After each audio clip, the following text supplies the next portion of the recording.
केंद्रीय मंत्री ज्योतिरादित्य सिंधिया इन दिनों काफी ज्यादा सुर्खियों में हैं। ज्योतिरादित्य सिंधिया ने पूरी तरह से मध्य प्रदेश विधानसभा चुनाव को लेकर एक इंटरव्यू में खुलकर बात की है। सबसे पहले भारत को लेकर ज्योतिरादित्य सिंधिया ने कहा, ये वही भारत है जो अब दुनिया को राह दिखा रहा है।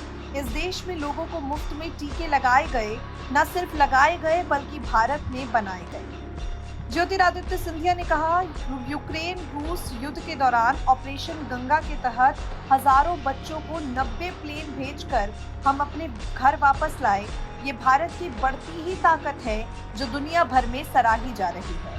अब भारत सिर्फ अपने देश में ही नहीं बल्कि आज अपना देश चंद्रयान 3 के जरिए चांद पर तिरंगा गाड़ा जा रहा है। आपको बता दें, ज्योतिरादित्य सिंधिया ने इंटरव्यू में कई तरह के सवालों का जवाब दिया।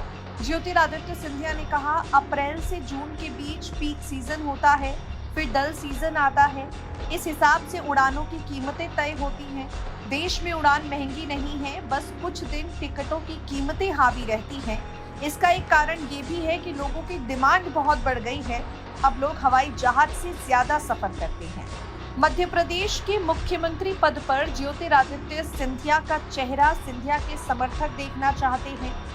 ज्योतिरादित्य सिंधिया के समर्थक चाहते हैं कि मध्य प्रदेश के सिंहासन पर सिंधिया बैठें। और इन राज्यों में चुनाव को लेकर ज्योतिरादित्य सिंधिया ने कहा, मध्य प्रदेश के साथ मेरा खून का रिश्ता है। मध्य प्रदेश के लिए काम करना मेरी इच्छा है, चाहे मंत्रालय रहे या ना रहे, सेवा जारी रहेगी।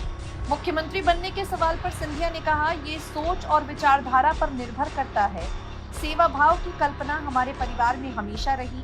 राजनीति करना हमारा मकसद नहीं, सेवा करना हमारा मकसद है। राजनीति सिर्फ एक जरिया है। मेरा उद्देश्य सिर्फ जन सेवा करना है, जो मैं अब भी कर रहा हूँ। परिवारवाद को लेकर ज्योतिरादित्य सिंधिया ने कहा, अगर किसी का बेटा या बेटी उतनी ही मेहनत से अपने घर परिवार का काम आगे बढ़ा रहा है तो ये परिवारवाद नहीं है। लेकिन राजनीति में अगर एक ही घर के लोगों को मौका दिया जाएगा और बाकी अन्य लोगों को नकार दिया जाएगा तो ये निश्चित तौर पर परिवारवाद है। भारत जोड़ो यात्रा के बाद क्या राहुल गांधी के व्यक्तित्व में किसी भी तरह का सुधार आया है? इस सवाल के जवाब में सिंधिया ने कहा, ये तो जनता तय करेगी। जिस राह पर कांग्रेस चल रही है वो पूरी तरह से गलत है।